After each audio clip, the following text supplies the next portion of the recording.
yang disampaikan oleh Mayor Nyeptampul, biarlah kita menyiapkan hati, pikiran kita, jiwa kita untuk menerima firman Tuhan. Ada banyak perkara yang kita alami, ada banyak persoalan, tapi kita terus meminta pertolongan Tuhan. Karena di dalam pertolongannya ada jawaban, sehingga kita menjadi tenang dan tidak dibiarkannya kita sendiri. Banyak perkara yang tak dapat. Banyak perkara yang tak dapat ku mengerti. Mengapakah harus terjadi di dalam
kehidupan ini? Satu perkara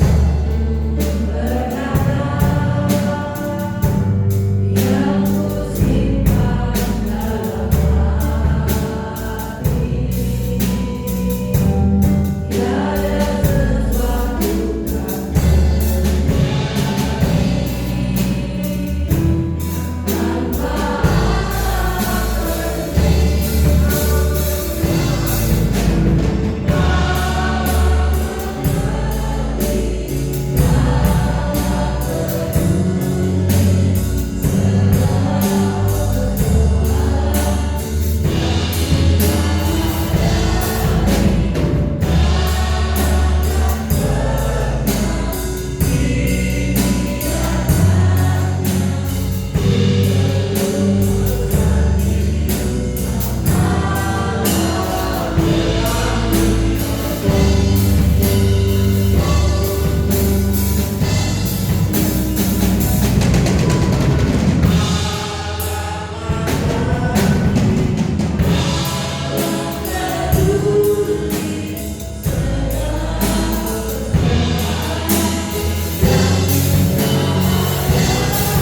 tanpa saudara sekalian.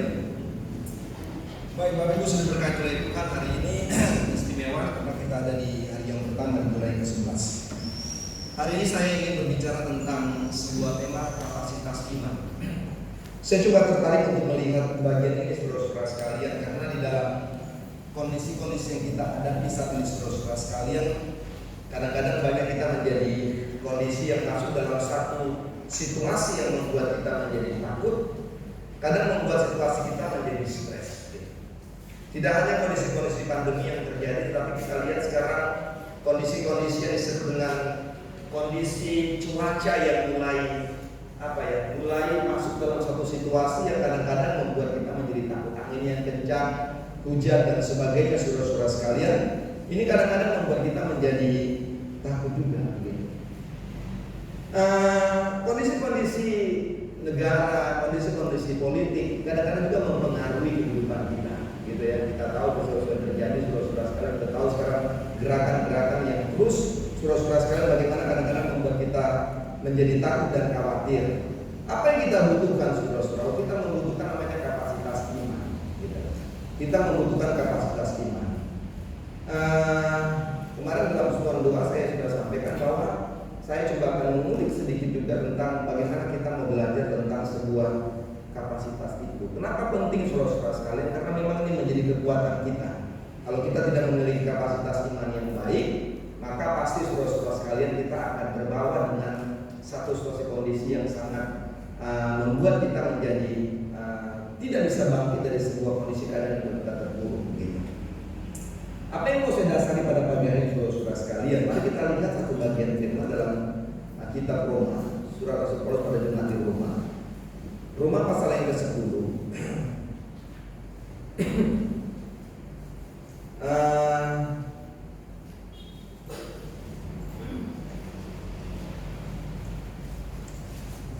Ayatnya yang ke-4, ya. Kita nggak baca semua, saudara-saudara. Ayat ke-4 sampai ayatnya yang ke-17. Dibilang gitu. Sebab Kristus adalah kebenaran hukum Taurat, sehingga kebenaran diperoleh tiap-tiap orang yang percaya. Sebab Musa menulis tentang kebenaran karena hukum Taurat. Orang yang melakukannya akan hidup karenanya, tetapi kebenaran karena iman berkata demikian. Jangan katakan di dalam hatimu siapakah akan naik ke surga, yaitu untuk membawa Yesus turun, atau siapakah akan turun ke jurang maut, yaitu untuk membawa Kristus naik dari antara orang mati. Tetapi apakah katanya? Ini firman itu dekat kepada yang di dalam mulutmu dan di dalam hati. Itulah firman yang kami beritakan. Sebab jika kamu mengaku dengan mulutmu bahwa Yesus adalah Tuhan dan percaya dalam hatimu bahwa Allah telah memberikan Dia dari orang mati, maka kamu akan diselamatkan. Karena dengan hati orang percaya dibenarkan, dan dengan mulut orang mengaku dan diselamatkan. Karena kitab suci berkata, barang siapa yang percaya kepada Dia tidak akan dipermalukan. Ya, sebab tidak ada perbedaan antara orang Yahudi dan orang Yunani, karena Allah yang satu itu adalah Tuhan dari semua orang, kaya bagi semua orang yang berseru kepadanya. Sebab barang siapa yang berseru kepada nama Tuhan akan diselamatkan. Tetapi bagaimana mereka dapat berseru kepada Tuhan jika mereka tidak percaya kepada Tuhan? Bagaimana mereka dapat percaya kepada Dia jika mereka tidak mendengar tentang Dia? Bagaimana mereka mendengar tentang Dia jika tidak ada yang memberitakannya?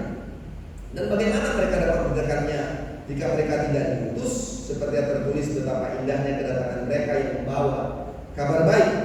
Tetapi tidak semua orang telah menerima kabar baik itu. Yesaya sendiri berkata, Tuhan siapakah yang percaya kepada pemberitaan kami?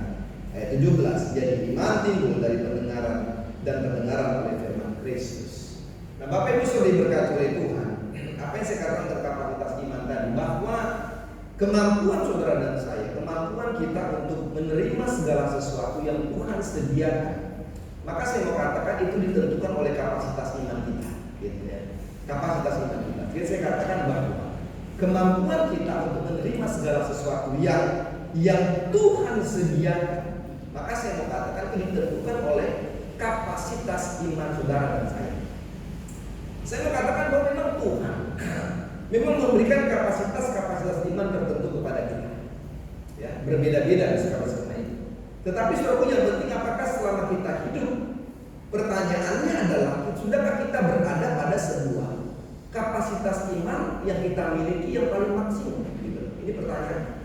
Sehingga waktu kita memiliki kapasitas iman yang maksimum itu, saudara-saudara sekalian, sehingga apa akibatnya adalah seluruh rencana, seluruh itu akan tergenapi dengan satu. Nah, kapasitas iman kita saudara-saudara dapat juga terlihat dari setiap pengujian iman gitu. Pembacaan firman Tuhan tadi saudara-saudara menekan pada kita bagaimana saudara-saudara bahwa seorang orang yang percaya kepada Tuhan, maka setiap tantangan persoalan-persoalan yang kita alami saudara-saudara sekalian, itu kan menentukan kapasitas iman kita. Sejauh bagaimana kita bisa kuat dan kita mampu menghadapi tantangan-tantangan hidup itu. Sehingga saya katakan pada awal tadi bahwa kapasitas iman yang kita miliki satu dengan yang lainnya pasti berbeda. Kenapa berbeda? Karena memang pada waktu kita diuji dalam sebuah kapasitas iman, maka berbeda-beda orang bisa mengatasi masalah iman. Nah, Bapak Ibu sudah diberkati oleh Tuhan. Apa artinya kapasitas? Ya. Apa artinya kapasitas, saudara-saudara sekalian? Kapasitas itu artinya daya serap. Kapasitas itu artinya daya tampung atau kemampuan. Atau saya masih bukan saudara, kapasitas itu sebuah kekuatan yang kita miliki dalam hidup kita. Oleh sebab itu saudara-saudaraku penting kita coba sekarang mau belajar bagaimana saudara dan saya bisa meningkatkan kapasitas iman kita. Artinya jangan kita menjadi orang yang mengatakan bahwa ya udah kapasitasnya seperti ini. Kalau sudah bicara tentang sebuah komputer misalnya atau laptop saudara sekalian, kemarin saya coba mengupgrade laptop saya saudara sekalian. Karena pada waktu kantor pusat merubah office dan membeli sebuah office secara resmi Office 365 saudara-saudaraku, maka semua opsi-opsi di teritori ini akan mengganti office-nya jadi Office 365. Lalu setelah di launching office ini saudara-saudaraku, pertama-tama yang harus menerima office ini adalah orang-orang yang bertugas di kantor pusat dan orang-orang yang membantu di kantor pusat. Daftar namanya mulai ada saudara-saudara sekalian, termasuk nama saya di situ karena saya bekerja juga untuk orang kantor pusat. Dan itu di launching oleh KPI bahwa nama-nama ini yang boleh mendapat Office 365 pertama sekali. Lalu semua masuk ke kantor pusat, semua yang bekerja. Lalu saya coba install saudara-saudara. Saya diturun dari kota Bandung, diinstal saudara-saudara, nggak bisa saudara-saudara sekalian. Setengah mati saya mau install 365 saudara-saudara sekalian, saya nggak bisa bekerja gitu. Saya mau kirim email ke kantor pusat, saya mau email ke beberapa teman-teman, nggak bisa karena saya nggak bisa menginstal di situ.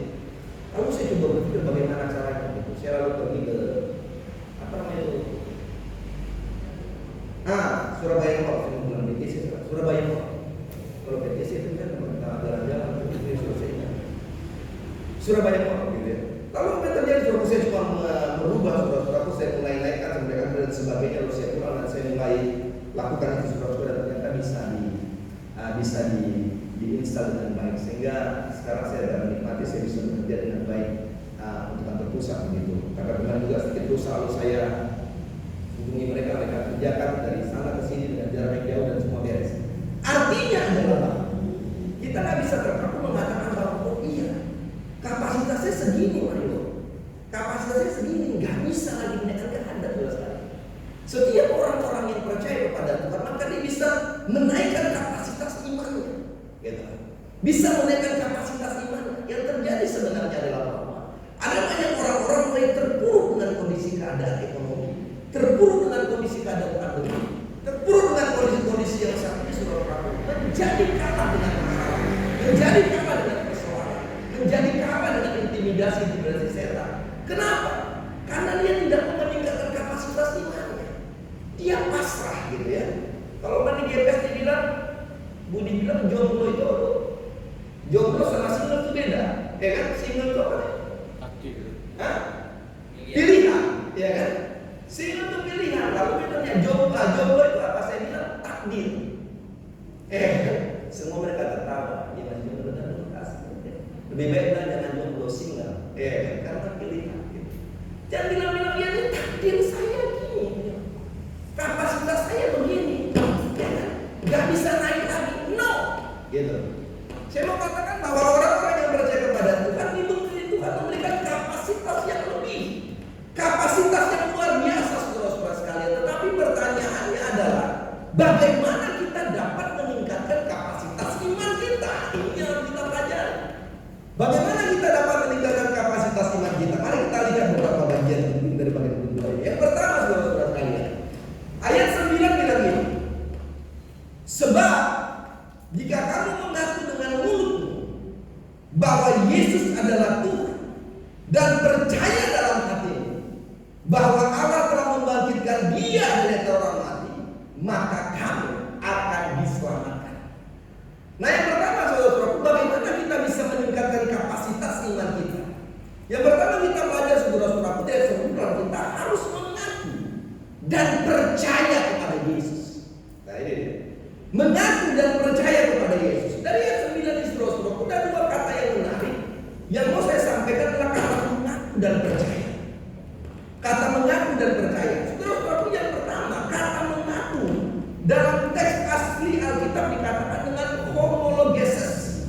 Homologeses ini artinya adalah saudara-saudaraku menunjukkan secara terang-terangan dan tegas dan secara terbuka menyatakan bahwa Yesus adalah Tuhan. Ini sebenarnya kata mengaku. Pada waktu firman Tuhan katakan bahwa karena dengan membenarkan dan mulut orang mengaku, maka mengaku dalam bagian ini menyatakan tentang sebuah pernyataan atau menunjukkan sebuah sikap terang-terangan dan tegas dan secara terbuka menyatakan bahwa Yesus adalah Tuhan. Nah, yang kedua, kalau kita belajar kata ini adalah percaya, maka kata percaya dalam bagian ini diartikan dengan kata pistis atau pisteu. Itu diartikan tentang artinya adalah menyerahkan diri kepada. Gitu. Artinya kalau kita percaya kepada Tuhan, ya kan? Pisteu itu menyerahkan diri kepada Tuhan. Kalau kamu percaya kepada suamimu, maka kau menyerahkan diri kepada suamimu. Apapun yang kata suamimu, oke saya ikut. Gitu. Nah, suruh diberkati dari Tuhan. Pada waktu kita bicara tentang meningkatkan kapasitas iman, bicara tentang mengaku dan percaya kepada Tuhan, itu artinya adalah ketika kita percaya kepada Yesus sebagai Tuhan dan Juru Selamat kita, percaya kepada firman Tuhan, maka saudara-saudaraku, apa yang kita perlukan? Maka dibutuhkan sebuah pengakuan yang benar melalui mulut kita. Gitu. Kan? Melalui mulut kita. Saya cuma melihat saudara-saudara sekalian, mengapa penting sebuah pengakuan dan kepercayaan kepada Yesus dalam meningkatkan kapasitas iman kita. Ayat 10 bilang apa? Saudara selanjutnya. Karena dengan hati orang percaya dibenarkan, dan dengan mulut orang mengaku dan diselamatkan. Jadi saudara-saudara sekalian, pada waktu kita mengaku dan percaya kepada Yesus, artinya saudara-saudaraku kita memiliki kepercayaan kepada Tuhan, kepada firman-Nya. Lalu saudara-saudaraku dibutuhkan tidak hanya percaya, tapi sebuah pengakuan dari kepercayaan kepada Yesus dalam kapasitas iman kita. Karena pada waktu kita mengaku dan percaya kepada Yesus, maka itu bilang saudara akan dibenarkan dan akan diselamatkan. Nah, ini kan menarik saudara-saudara sekalian. Ya kan? Banyak orang mencari pembenaran di dunia ini. Ya kan? Alkitab bilang bahwa jangan mencari keadilan di pengadilan, karena tidak ada yang pernah adil di pengadilan. Gitu. Maka itu saya coba dari jalan Tuhan. Ya kan? Kalau mertua saya bilang pekerjaan orang berdosa. Seru diberkati oleh Tuhan. Kita mau dibenarkan. Jadi kalau berkati oleh Tuhan, dunia nggak bisa memberi kita pembenaran. Ya kan? Kenapa? Karena pekerjaan iblis itu mengintimidasi. Saudara buat apapun selalu intimidasi. Setan adalah saudara salah. Saudara melayani pun intimidasi setan salah. Saudara beribadah pun intimidasi setan salah. Gitu. Sehingga saudara-saudara, kenapa ada banyak orang malas gereja? Kenapa ada banyak orang malas melayani? Karena apa? Karena diintimidasi. Ya kan? Tetapi pada waktu orang mengaku dengan percaya kapasitasnya naik, kapasitas imannya baik, maka dia tidak akan pernah malas beribadah. Dia akan tidak pernah malas untuk melayani. Karena apa? Karena kita tahu waktu kita melayani, waktu kita beribadah, maka ada pembenaran Tuhan yang Tuhan beri bagi kita. Gitu. Ya kan? Ini benar. Kamu dibenarkan dan kamu diselamatkan. Nah, kalau kita belajar tentang kata keselamatan, maka saya mau katakan pada bagian ini, saudara-saudara sekalian. Waktu kita bicara kata keselamatan, maka keselamatan dalam bagian ini bukan berbicara tentang hanya terhindar dari neraka, atau waktu kita selamat kita diperkenankan buat masuk surga. Tetapi pada waktu kita bilang dibenarkan dan mengaku dan diselamatkan, ini bicara tentang sebuah usaha atau proses di mana dikembalikan kepada rancangan Allah semula. Ini menarik sekali. Kita tahu peristiwa Adam dan Hawa saudara-saudara waktu dia jatuh dalam dosa. Maka rancangan Allah atas manusia gagal. Gitu, dan manusia nggak bisa lagi melihat apa-apa. Artinya dia hidup dalam sebuah kematian dalam dosa. Tetapi saudara-saudara diberkati oleh Tuhan. Pada waktu Yohanes 3:16 itu terjadi saudara-saudara sekalian. Yesus datang ke dalam dunia lalu kita memperoleh hidup yang kekal dan kita diselamatkan. Maka pernyataan tentang keselamatan tidak hanya bicara bahwa kita memperoleh hidup yang kekal, tapi bicara tentang keselamatan juga. Maka ada sebuah pembaharuan di mana saudara dan saya kembali kepada rancangan Allah semula. Apa rancangan Allah? Yeremia katakan bahwa rancangan Allah adalah rancangan damai sejahtera dan penuh dengan kebenaran. Ini yang harus saudara dan saya miliki. Dan apa mau saya katakan bahwa hari ini rancangan Allah damai sejahtera itu mulai dilakukan oleh orang percaya. Ya kan? Saudara lihatlah kondisi-kondisi saat ini. Kalau saudara lihat dalam pengadilan agama, tingkat perceraian tinggi sekali. Ya kan? Tinggi sekali. Damai sejahtera, ya kan? Banyak sekali pertentangan gereja, masalah ibadah bukan buka, ibadah online terjadi di mana-mana. Semua begini. Sudah lihat pembunuhan terjadi, perampokan terjadi di mana-mana. Kenapa? Damai sejahtera itu. Oleh sebab itu, bagaimana kita bisa mengalami damai sejahtera itu? Maka kita harus mengaku dan percaya kepada Yesus. Tingkatkan kapasitas imanmu. Gitu. Kalau kapasitas iman kita nggak mulai kita tingkatkan, kita mulai naikkan kapasitas kita, kekuatan iman kita nggak bisa kita mulai tingkatkan saudara-saudara sekalian, maka kita akan tetap ada di dalam sebuah kehidupan yang sulit. Waktu kita tidak melihat kapasitas iman kita, maka damai sejahtera itu, rancangan Allah yang mula-mula itu nggak ada hidup. Jadi kalau ada orang dalam kondisi seperti ini masih tak bisa bersyukur, ya kan? Dia punya masalah, dia masih bisa memuji Tuhan. Itu damai sejahtera Allah dalam hidupnya, saudara. Tapi kalau sudah menghadapi kondisi seperti ini, kerutan lidahnya, saya bilang misalnya 3 jadi 5, gitu kan? Ya kan? Mulai muka agak sedikit tirus, ya kan? Bukan tirus karena ya apa namanya facial gitu ya, tirus yang makannya mungkin di masuk bersama hari gitu, tirus ya kan? Ya kan? Berkat Tuhan ini terjadi, saudara. Tapi saya mau katakan orang-orang percaya, maka dia harus masuk dalam rancangan Allah semula-mula itu, yaitu damai sejahtera. Dunia bisa terjadi dengan berbagai macam hal. Yang saya mau katakan tadi, kau katakan jomblo itu takdir pun, kau tidak akan hidup dengan takdir itu. Karena apa? Damai sejahtera dan penuh pengharapan akan Tuhan berikan bagi kita pada waktu kita mengaku dan percaya kepada Yesus. Ya, ini yang pertama, kapasitas iman itu. Saya cuma ambil satu contoh dalam Alkitab. Petrus, ya. Nah Petrus itu saudara-saudara sekalian, kita tahu bahwa kalau bilang dari semua para murid siapa yang paling percaya pada Yesus? Petrus. Kita nggak bisa gugah. Tuhan tanya sama semua murid siapa saja. Ada yang bilang kamu Musa, kamu Elia. Tapi Petrus bilang engkau Mesias. Kalau bilang percaya kepada Yesus, Petrus tuh paling percaya. Tapi yang terjadi surat percaya, hatinya percaya, tapi pengakuannya tidak percaya. Ya kan? Apa yang terjadi? Pada waktu Yesus sudah mau disalibkan, orang tanya, engkau murid? Dia bilang, no. Saya bukan murid Tuhan. Nah, saudara diberkati oleh Tuhan. Saudara baca dari dengan sebagian akhir. Kita baca begitu. Pada waktu Yesus memulihkan Petrus, pertanyaannya, kenapa Tuhan harus tanya 3 kali kepada Petrus? Ya kan? Dia tanya 3 kali. Ya kan? Kalau saudara baca bagian itu, saudara lihat dalam bagian akhir ya, Kisah Rasul Yohanes pasal terakhir. Ya. Dia tanya 3 kali. Dia tanya kepada Petrus, ya, Simon anak Yohanes, apakah mengasihi aku lebih daripada mereka ini? Jawab Petrus, benar Tuhan, aku mengasihi. 3 kali Tuhan. Menarik untuk belajar bagian ini. Banyak tafsir dalam bagian ini. Tapi saya mau katakan kenapa dia harus 3 kali, saudara-saudara sekalian. Maka saya bisa mengambil bagian ini, saudara-saudara. Yesus tidak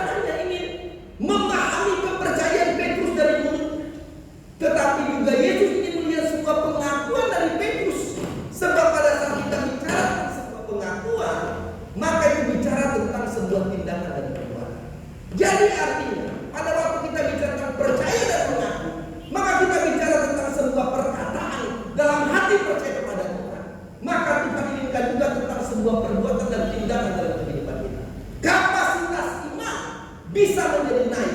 Kapasitas iman kita bisa menjadi kuat pada waktu saudara dan saya percaya dalam mulutmu, percaya dalam hatimu, dan mengaku dengan mulutmu dalam tindakan-tindakan kehidupan sehari-hari. Saudara diberkati oleh Tuhan, saya mau katakan pada kita hari ini, banyak orang Kristen percaya. Kalau saya tanya, saudara percaya sama Tuhan? Semua bilang pasti percaya sama Tuhan, ya kan? Banyak saudara sekalian percaya pada Yesus, semua katakan haleluya. Pasti percaya. Percaya pada Yesus, semua percaya pada Tuhan. Semua percaya pada Yesus. Tetapi saudara-saudara sekalian, waktu kita bicara percaya, maka saudara-saudara sekalian, Tuhan juga ingin kita melakukan namanya tindakan perbuatan-perbuatan ini. Ya kan? Sebuah kehidupan yang percaya kepada Tuhan. Hati dan mulut.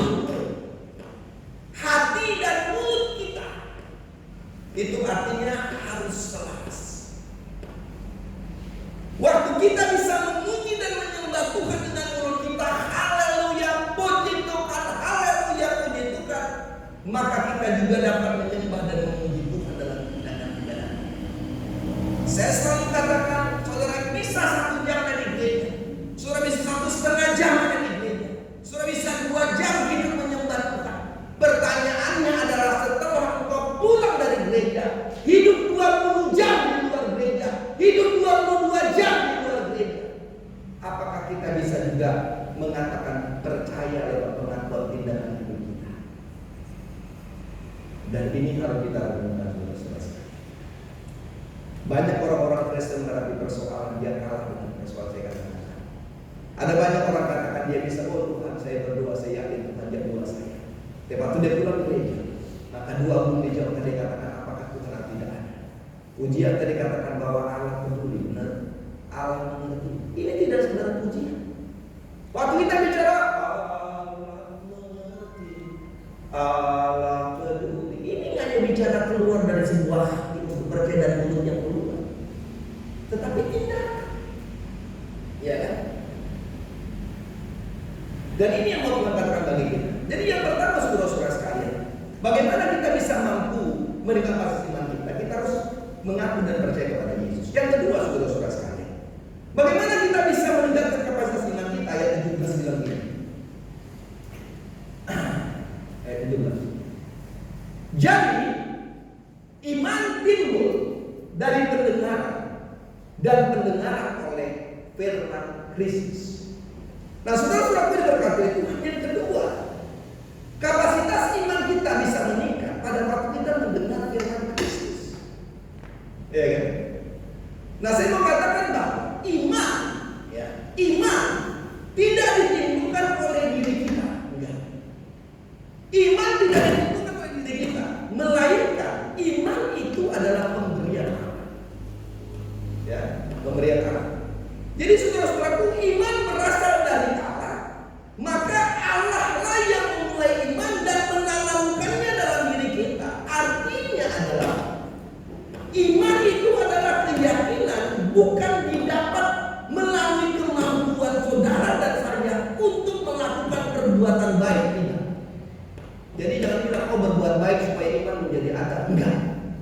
Iman itu timbul, iman itu ada, keyakinan itu ada, bukan didapat melalui kemampuan kita untuk berbuat baik. Lalu tanya, oh berbuat baik perlu apa yang perlu? Karena berbuat baik itu adalah tindakan iman. Iya kan, betul ya. Jadi jangan bilang wah, baik mau bilang karena berbuat baik, jadi kita akan berbuat baik. Berbuat baik itu perlu. Karena perbuatan baik itu tindakan iman. Yang Paulus bilang bahwa iman tanpa perbuatan pada hakikatnya mati. Waktu kita percaya kepada iman dan itu pemberian Allah, maka harus ada tindakan imannya. Kalau nggak ada tindakan imannya ya nggak benar. Jadi kalau saudara kasih jaket sama saya, saudara kasih makan kepada hamba Tuhan, saudara kasih persembahan berpuluhan, saudara melayani, saudara kasih berbagai macam kepada hamba Tuhan, berbuat baik. Perlu. Maka saya bilang pintu gereja tetap terbuka, pintu rumah koros tetap terbuka. Banyak kasih itu tindakan itu. Ya kan? Kalau cuma sekedar iman aja ada masalah. Karena kita bilang iman tanpa perbuatan pada hakikatnya adalah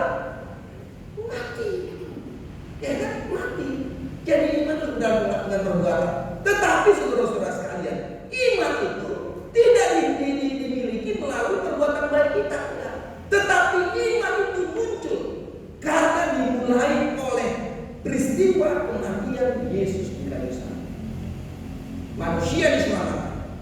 Jadi saudara-saudara sekalian, orang hanya bisa memiliki iman jika dia mau mendengar firman Tuhan dengan baik. Ya, saya percaya saudara-saudara sekalian sudah dengar firman Tuhan ya. Ini wajah-wajah Alkitab semua sudah begini. Ya, kalau saya tanya perjanjian baru dari Matius sampai Wahyu tahu pasti kan? Matius, Markus, Lukas, Yohanes. Oh, tahu semua. Harus iman itu bisa kita miliki terhadap firman Tuhan. Nah, coba kita lihat 17 ini. Jadi iman timbul dari pendengaran dan pendengaran oleh firman Kristus. Nah, saudara-saudara, kata mendengar dalam Roma 10 ayat 13 yang disampaikan oleh Paulus ini dibicarakan dengan bahasa artinya itulah rema. Saudara tahu itu ya? Saudara bilang, oh terima kasih remanya. Ya, kalau kita bilang terima kasih remah-remahnya gitu ya. Terima kasih remanya gitu ya. Jadi rema saudara-saudara, kalau katakan tentang mendengar, ini mendengar firman itu, ini bicara tentang dengan bahasa rema. Artinya adalah firman Allah yang sedang dikatakan. Ya kan? Nah, ada pemahaman kata mendengar dengan yang sama, yaitu logos. Logos juga mendengar, tapi pada waktu Paulus bicara mendengar dalam Roma 17, dia bicara tentang bahasa rema. Artinya adalah firman Allah yang sedang dikatakannya. Dia tidak pakai kata logos. Apa logos? Logos itu adalah firman. Jadi perbedaannya, firman yang telah diucapkan atau firman Allah yang telah dikatakan. Jadi beda. Rema itu firman Allah ya yang sedang dikatakan. Ini dalam Roma 17. Tapi pada waktu bicara logos, maka itu firman Allah yang telah diucapkan. Jadi rema sedang diucapkan, ya kan? Dan logos itu adalah telah diucapkan atau telah dikatakan. Kalau saudara baca di dalam Yakobus 1 ayat 21, maka kata firman pada bagian itu disebut dengan kata logos. Jadi pada waktu Paulus bilang, jadi iman timbul dari pendengaran dan pendengaran oleh firman Kristus, maka Paulus berbicara tentang sebuah kehidupan bagi saudara saya untuk mendengar firman Kristus. Artinya adalah kita mulai diingatkan tentang apa yang Tuhan katakan, apa yang Tuhan sampaikan kepada kita secara pribadi, ketika kita menyediakan diri untuk mendengar Tuhan. Jadi saudara-saudaraku diberkati oleh Tuhan, saya mau katakan firman itu kebenaran, gak bisa. Jadi kenapa kita perlu baca firman? Supaya hidup kita benar. Ya kan? Tuhan bilang sama Yosua, renungkan atau siang dan malam supaya engkau bisa bertindak hati-hati. Supaya apa? Engkau tidak menyimpang ke kiri dan ke kanan. Kenapa ada banyak orang percaya hidup dalam dosa? Kenapa banyak orang percaya hidup dengan kejahatan-kejahatan jahat? Kenapa ada banyak orang percaya menyimpang ke kiri dan ke kanan? Karena dia tidak baca firman. Sederhana. Kenapa ada banyak orang percaya kalah dengan persoalan? Kenapa ada banyak orang percaya malas melayani? Kenapa ada banyak orang percaya malas untuk beribadah? Karena dia tidak mendengar dan baca firman. Kenapa? Karena firman itu kebenaran. Gak bisa. Firman itu kebenaran. Di tengah-tengah pandemi seperti ini, saudara perlu baca firman. Kita perlu baca firman karena firman kebenaran yang berasalkan dari Kristus yang disampaikan oleh hamba-hamba Tuhan. Oleh sebab itu saya mau katakan, waktu firman disampaikan, saudara dan saya perlu membuka telinga lebar-lebar. Karena itu Tuhan ciptakan dua telinga. Gunanya supaya kita mendengar. Kenapa Tuhan ciptakan satu mulut? Supaya kita tak tahu Coba saudara, Tuhan ciptakan satu telinga lalu mulut di mana? Mau foto apapun, kita mau foto yang 3D, mau close up apapun, mau make up apapun, siapapun yang stylish, muka itu tetap cantik. Dua telinga. Artinya adalah supaya waktu firman disampaikan saudara benar firman. Hamba-hamba Tuhan dengan serius itu berfirman, bersabda, berkata firman. Minggu lalu kita masih ulang tahun Koros, puluhan hamba Tuhan banyak sekali. Saya aja khotbah di Koros 2 1 tahun lebih. Saya udah bisa dikhotbah 200 khotbah. Gitu. Saya hitung itu udah berkali khotbah. Itu apalagi udah banyak. Ujung sana sampai ujung sini tinggal foto saya belum ada kapan kali belum ada foto saya. Tinggal foto saya pada dulu kemarin. Jadi saudara hitung saja. Kalau dia 3 tahun, 2 tahun, 4 tahun, 3 tahun, berapa banyak yang telah disampaikan? Pertanyaannya adalah, sudahkah kita dengar firman? Kapasitas iman kita bisa timbul dan muncul menjadi lebih tinggi pada waktu kita mendengar firman. Ya kan? Saya pernah dalam satu korupsi, waktu saya di waktu firman. Aduh, ini kalau saya tahu begitu. Jadi kalau kita mau persembahan, sebelum khotbah ini, persembahan dulu. Pasti kita berdoa persembahan, Tuhan bukan persembahan Israel kita ada. Kursi kosong di belakang. Mau firman Tuhan semua keluar. Saya bilang gila ini. So nggak benar ini gimana gereja mau berdoa? Oh saya mulai tukar, kamu lebih hebat daripada saya. Oh saya mulai tukar. Saya firman Tuhan dulu baru saya khotbah. Saya firman Tuhan persembahan. Ya, kita dengar firman Tuhan mereka duduk manis karena orang di sana itu ibadah itu hanya memberi persembahan. Kalau sudah beri persembahan itu ibadah, dengar firman itu ibadah. Saudara bisa bayangkan bertahun-tahun berubah karakter itu. Jadi mereka itu datang tuh aja nggak persembahan, habis persembahan mereka pulang. Saya bilang ini nggak benar nih. Gimana mau berdoa di gereja? Wah saya tukar. Sebulan saja ini nggak pernah. Kita kasih persembahan terus saya berdoa Tuhan terima kasih persembahan ini dan kamu dengar firman Tuhan begitu saya amin. Kami udah kosong setengah. Saya bilang benar. Saya mulai tukar. Saya bilang kita khotbah dulu baru dengar firman. Oh mereka manis. Mereka mulai dengar khotbah baru persembahan. Habis persembahan pulang. Gak terima dua berkat. Oh saya bilang kan benar. Kalau kamu diberkati Tuhan, setelah terima dua berkat apa? Jadi dua berkat akhir. Engkau diberkati. Oh mereka terima dua berkat. Oh benar. Habis dua berkat hari nggak sama sama Tuhan. Tidak benar tadi. Kamu sudah terima berkat dari Tuhan bulan gereja. Sama sama Tuhan. Patung kau sama Tuhan berkat ini. Mereka mulai tumbuh hamba Tuhan. Kan panjangnya panjang nih. Kita hari berapa mereka tumbuh terus. Ratusan orang di sana. Tapi bisa gini. Nyesel juga ya. Capek juga kan saya. Banyak 300 orang ya. Memang dari. Tapi apa yang terjadi suatu gereja itu bertumbuh. Ya kan? Bertumbuh. Ya kan? Dulu hamba Tuhan itu susah terima gaji penuh. Sekarang itu melibatkan berkat, melakukan apapun juga dan inilah fungsi dari dengar firman. Jadi saya mengatakan mengenai khotbah ini saudara-saudaraku, munculkan kapasitas iman, munculkan kapasitas iman. Dengar firman dengan baik, dengar suara Tuhan dengan baik saudara-saudara sekalian. Sehingga kapasitas iman kita menjadi makin tinggi dan makin muncul. Gak ada masalah yang bisa kita lewati. Semua saudara dan saya punya persoalan. Jangan bilang Mayo tidak punya persoalan. Punya persoalan berat sekali saudara sekalian. Ya kan? Berat sekali. Tapi saya katakan kepada Tuhan Bapa, firman itu kebenaran. Gak ada masalah yang bisa diselesaikan bersama dengan Tuhan. Ya kan? Saya katakan kepada kader kemarin dalam Biston hari Sabtu di rumah. Mereka akan berangkat hari ini malam dengan 10 orang kader. Saya urus semua, saya bilang pun kader hidup benar. Kalau kamu hidup benar, doa dan baca firman, kemanapun kamu pergi melayani, pasti kau akan diberkati Tuhan. Gak ada gaya persoalan.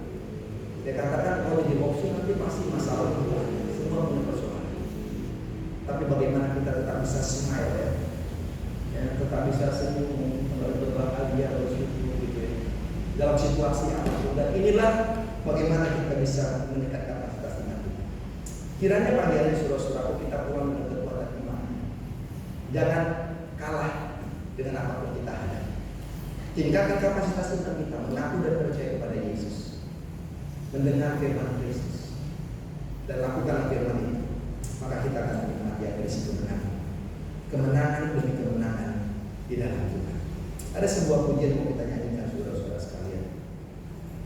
Kalau saudara bilang, oh ya, lagu ini terus gitu ya, saya senang lagu ini, saudara-saudara sekalian. Aku bersyukur pada Tuhan. Ku bersyukur padamu lebih dari yang telah kita. Saya senang lagu ini, saudara-saudara sekalian, karena memang kadang-kadang kita minta kepada Tuhan seperti A, tapi Tuhan jawab ABC. Karena kita bilang Tuhan seperti ini, tapi Tuhan kasih lebih dari apa yang kita perlukan.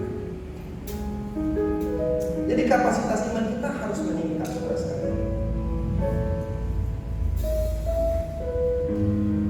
Tidak ada masalah yang tidak kita miliki. Kami sekarang juga lagi sedang berdoa untuk mengumpul jemaat-jemaat Tuhan. Ada yang benar, saudara-saudara sekalian, yang harus terus sedang kami doakan, berpuasa untuk mendoakan itu, saudara-saudara sekalian. Tapi kita perlu hari ini melihat hidup dalam firman mengajar kita untuk bersyukur kepada Tuhan. Dengan pujian ini dan saya beri kesempatan, tetap saya beri kesempatan, kalau ada yang mau berdoa lakukan. Saudara mau berdoa di bangku anugerah, silahkan. Mau berdoa dalam tempat dudukmu, silahkan lakukan lain. Menikah pujian ini, saudara-saudara sekalian. Rasakan kehadiran Tuhan hari ini dalam hidup. Lebih dari yang telah kuminta, lebih dari yang telah kupikirkan, semuanya Engkau sediakan dalam hidupku.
Ketuklah maka pintu akan dibuka.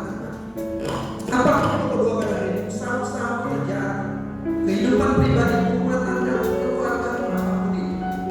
Mari minta kepada Tuhan. Kita akan sekali lagi pujian ini. Kalau saudara berada di bangku anugerah, ingin beri tempat duduk, lakukan itu. Dan saya akan berdoa saudara-saudara sekalian. Katakan sama-sama lebih dari dalam kita. Mari kita nyanyikan pujian ini. Kalau saudara kita akan berdoa, lakukan itu, saudara sekalian. Lebih dari yang telah kuminta, lebih dari yang telah kupikirkan, semuanya Engkau sediakan dalam hidupku.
Sebelum kami berangkat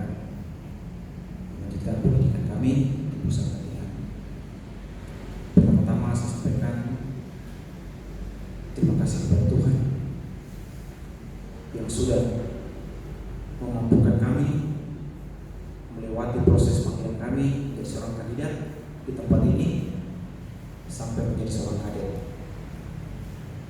Kami tahu kalau kemampuan kami sendiri kami tidak akan bisa melewati itu. Tetapi kalau kami boleh melewati proses kekandidatan sampai menjadi seorang kader di tempat ini, semua terjadi oleh Tuhan. Kami tidak bisa membalas itu. Yang bisa kami berikan Tuhan adalah syukur terima kasih bahwa kuasa Tuhan luar biasa dalam hidup.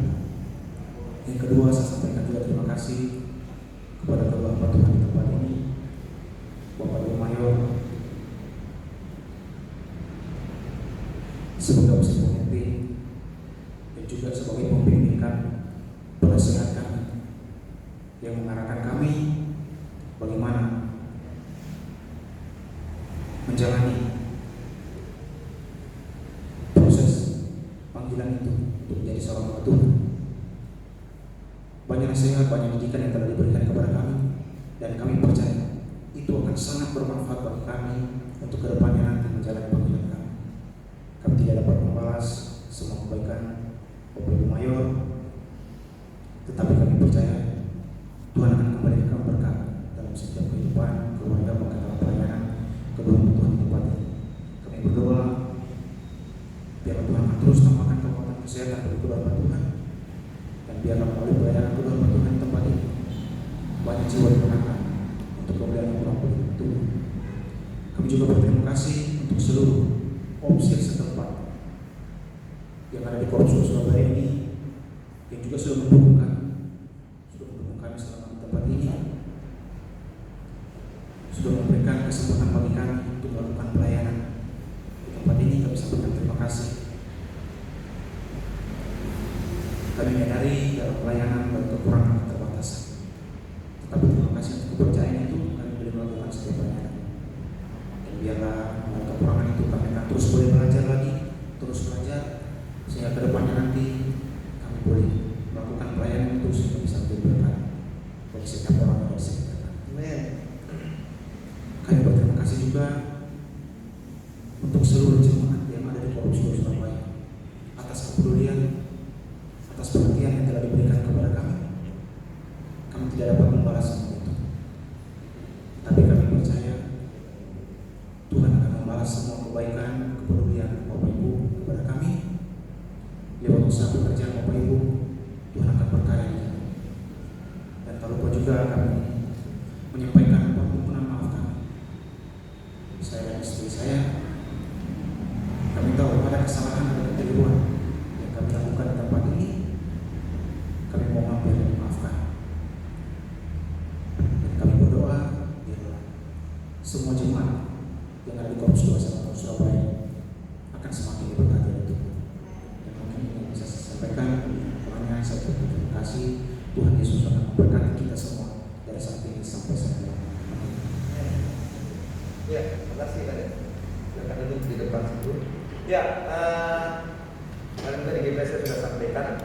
Sekarang nanti Ibu Mayor ya, kata-kata dorongan sebentar.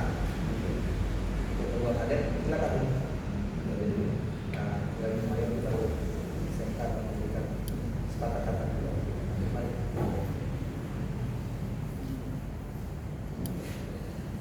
Iya, terima kasih untuk kesempatan ini. Saya berterima kasih untuk kedua kandidat tadinya, dan 2 bulan mereka jadi kader di sini. Saya pikir sudah banyak nasihat yang kami sampaikan. Ya, kami memang mendidik kader atau kandidat. Kami mau mereka lebih baik dan lebih dari kami, karena mereka yang akan menerus pelayanan Tuhan di dalam keselamatan. Dan memang kami terus membimbing mereka dengan keras, ya, apapun kami mau mereka menjadi OPSIR pada nantinya yang akan meneruskan pelayanan. Mereka akan dipakai dengan luar biasa. Dan kami bersyukur setiap kader yang atau kandidat yang ada kami bimbing pada saat ini, mereka semua ada di kantor pusat Bandung dan masih muda-muda. Itulah kebanggaan kami sebagai OPSIR. Dipercayakan untuk membimbing. Kami menyampaikan pada mereka, kami ini terbeban. Kalau kami membimbingnya gagal, maka kami juga nggak berhasil ya untuk dipercayakan membimbing putra-putri yang dimana dipercayakan oleh orang tua supaya mereka menjadi OSIR, dan kami memang sangat tegas, kadang membimbing mereka, kadang keras juga kami harus bimbing, dan itu semua untuk kebaikan. Dan tentu sebagai manusia ya, kami juga punya kekurangan membimbing kalian, tapi itulah yang dapat kami berikan, dan kami mohon maaf juga ya kalau ada salah kata dalam kami membimbing setiap harinya. Kami juga mohon maaf, ambillah yang baik yang dibawa untuk pergi menjalani pelayanan di masa yang akan datang. Dan saya pesankan ya, selalu 3 hal dalam kehidupan OSIR. Selalu menjadi OSIR yang rajin ya. Membersihkan rumah Tuhan bukan suatu pekerjaan yang hina, tapi itu pekerjaan yang mulia. Dan kami selalu melakukan itu dengan sukacita gitu ya. Karena kebersihan menunjukkan kehidupan kita. Saya bilang kalau rumahmu bersih berarti hidupmu juga baik. Jadi itu yang saya sampaikan, kamu harus rajin membersihkan rumah Tuhan dimanapun, karena itu sebagai tanda kehidupan kita. Kemudian saya bilang kamu harus jujur kemanapun kamu pergi melayani, itulah bagian hidupmu. Dan kamu harus tetap semangat kemanapun melayani, dan harus tetap rapi walaupun di gunung ya. Itu yang kami lakukan, walaupun kami di gunung kami tetap rapi gitu ya. Hidup tetap kata orang Belanda netjes ya, walaupun di gunung tetap netjes, jangan lungset bajunya ya, di forum berdiri di mimbar sangat jelek sekali ya. Jadi itu yang saya sampaikan, sebagai OSIR kemanapun harus selalu netjes kata orang Belanda gitu ya. Jadi itulah yang saya sampaikan, biarlah kalian tetap terus hidup dalam rumah tangga. Mudah, tentu tidak gampang, tetap hidup rukun satu dengan yang lain, karena rumah tangga pun teladan untuk kalian melayani. Dan sekali lagi terima kasih, mereka ada selama 1 tahun 2 bulan di sini, telah banyak menolong kita dalam pelayanan Tuhan di tempat ini. Kiranya Tuhan terus memberkati mereka. Amin.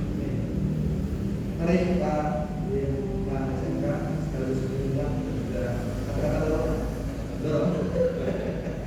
Ya, selamat pagi pada Bapak Ibu Saudara sekalian.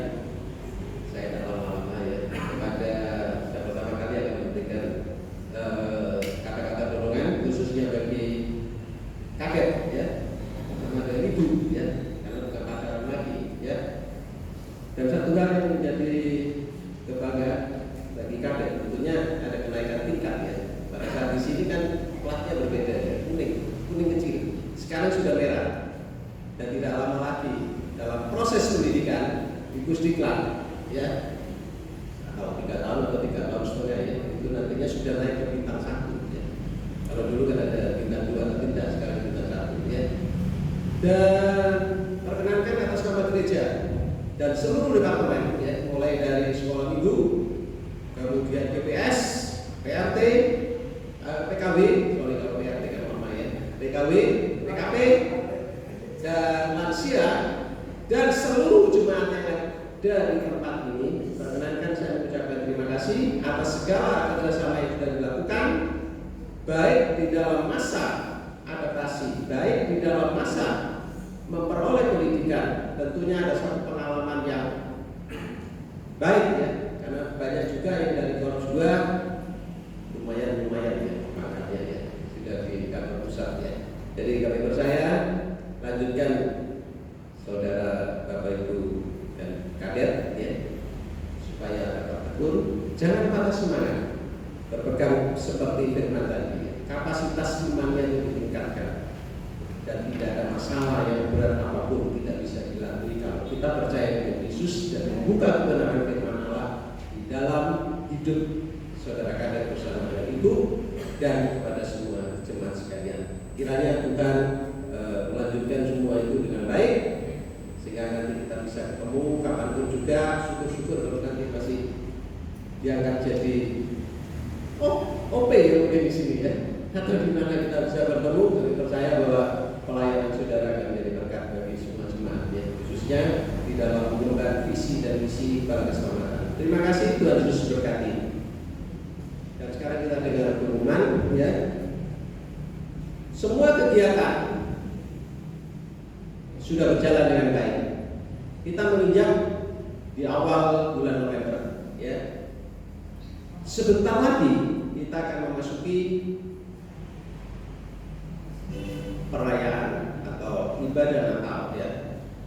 Harap Ibu Esther jangan takut-takut ya. Kalau kurang pas, telepon OP atau telepon saya atau telepon sesama orang muda atau semua pelayan-pelayan Tuhan supaya ibadah perayaan Natal atau ibadah Natal akan berjalan dengan baik ya. Semua mengikuti visi dan misi para keselamatan supaya kita tidak mengalami hal-hal yang keliru. Kemudian terima kasih bahwa selama kurang lebih 10 bulan ya kita sudah banyak pekerjaan Tuhan walaupun di kala pandemi. Semua pekerjaan Tuhan yang berbau-bau kasih ya berjalan semua dengan baik ya, bisa dilanjutkan hanya tinggal 2 bulan. Tanggal 1 Desember itu sudah merupakan masa Advent, masa persiapan kita untuk menghadapi Natal. Saya rasa itu aja pengumuman dari kami, dan terpujilah Tuhan bahwa saat ini ya walaupun di masa pandemi kelurahan di Surabaya ini sudah masuk zona hijau ya, 60-65%. Persiapan bagi orang-orang muda ya. Siapa tahu nanti beberapa bulan lagi sudah bisa tatap muka khususnya di dalam sekolah minggu. Tuhan Yesus berkati. Ya, saya membacakan yang ulang tahun tanggal 2 Nyonya Haryono, baru Janet Tixi Theophilus ya. Terus tanggal 2 tanggal 6 Nathan dan Hari Siswanto, tanggal 6 Lalu Freddy Pariono, tanggal 8 Lalu Harun Condro Jujur, tanggal 8. Baik saudara-saudara sekalian, kalian mau jalan ya? Semangat ya? Semangat. Ya, ada semangat kau. Aduh, bahaya ini. Harus semangat. Ya. Jadi saya ingin sampaikan bahwa tidak ada kandidat. Jadi kita tidak ada kandidat. Tidak tahu sampai batas waktu yang disampaikan karena pandemi, maka keputusan kantor pusat mungkin seperti itu tidak mengadaptasikan kandidat untuk sementara. Tapi ada beberapa tempat yang ada, tapi masih ada yang tidak berangkat. Artinya mereka hanya adaptasi di tempat masing-masing.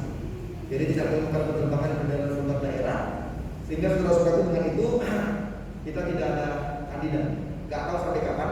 Yang jelas sampai tahun depan lah, gak tahu. Karena sudah Desember kan kita ada kandidat. Gak tahu kapan. Jadi sebab itu nanti harus ada tuh yang di belakang sana Kak, yang suhu-suhu, ya, yang suhu siapa kan kadet sama ini kan. Yang tertarik sampai suhu-suhu yang itu hadir, ya. Harus sudah disiapin ya, siapa yang ini. Ya, karena kita tidak ada kandidat. Jadi itu yang saya sampaikan. Kita berdua kapan adanya, tapi sampai saya tidak mendapat informasi apapun. Ya saya sudah tanya dengan teman-teman, tidak tahu sampai kapan kita mendapatkan kandidat. Jadi saya bisa pastikan sampai tahun 19 November Desember kita tidak ada kandidat. Mungkin sampai tahun depan juga kita tidak ada kandidat karena masa pandemi yang dilakukan yang terjadi saat ini. Karena keberangkatan kandidat itu juga screeningnya sangat luar biasa. Ya, mereka harus swab, ya, harus berhati-hati, harus semua sampai di Jakarta karantina 14 hari, swab lagi di Jakarta baru bisa masuk ke karantina. Jadi memang kantor pusat Kementerian Riau memang sangat sekali menjaga, ya, semua para oksirnya juga dijaga. Selalu pesan dikatakan bahwa hati-hati para oksir, jaga diri dengan baik, jangan sampai kena. Kalau sudah sampai kena oksirnya, maka pasti gereja tutup, pasti dengan gereja oksirnya kena COVID. Jadi memang komandan selalu menjaga. Jadi semua dia harus berhati-hati sehingga pada kandidat mungkin tidak ada dialokasikan. Jadi saya rasa itu saja saudara sekalian. Mari dulu kandidat jangan ke depan. Iya, Ada beberapa orang dari orang ini dari situ, katanya tampil di foto. Sini kalau di sini. Ya. Mari, ini silakan. Iya. Ya. Baik, semua sudah memberikan Torah juga sudah ya katanya. Dari gereja juga Torah sudah. Jadi semua kebutuhan kadet disiapkan oleh orang dewasa. Jadi pakaian jasnya semua. Ya, juga mereka juga ada memberi ucapan-ucapan, tapi semua kebutuhan yang lebih itu semua disiapkan oleh gereja. Ya, jadi saya rasa itu saja. Terima kasih saudara-saudara sekalian. Mari kita berdiri. Kita menyanyi nyanyian kebangsaan kita 321. Ya, kesukaan kalau kita berdoa untuk kadet Asma dan juga kadet.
Tuhan, kami berterima kasih kepada Tuhan karena sudah setahun 2 bulan mereka bersama dengan kami. Terima kasih untuk pengabdian mereka, untuk pelayanan mereka di tempat ini. Kami berdoa kiranya Tuhan Kau berkati mereka.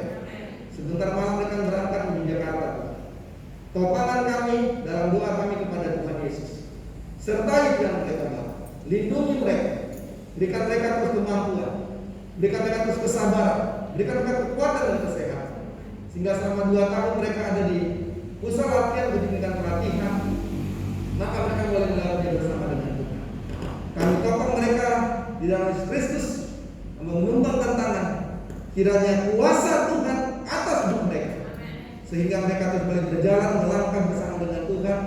Dan satu waktu ke depan mereka akan menjadi seorang hamba Tuhan yang siap diutus untuk melayani Tuhan dalam dalam kesamaan. Berkati anak mereka dan bersama dengan mereka yang ada di Palu, biar juga memberkati. Terima kasih untuk orang tua, keluarga yang telah memberikan anak mereka menjadi hamba Tuhan. Mereka pun semuanya diberkati Tuhan. Hamba berdoa untuk semua kami, Tuhan juga berkati kami semua. Kami akan pulang, Tuhan sertai kami, dan kami percaya sehat dan kuat Tuhan berikan bagi kami semuanya. Terpujilah Tuhan dan doa kami Bapa. Di dalam kami sudah mengucap syukur dan terimalah berkat Tuhan. Tuhan berkati engkau dan melindungi engkau. Tuhan dari engkau dengan wajahnya dan dengan engkau kasih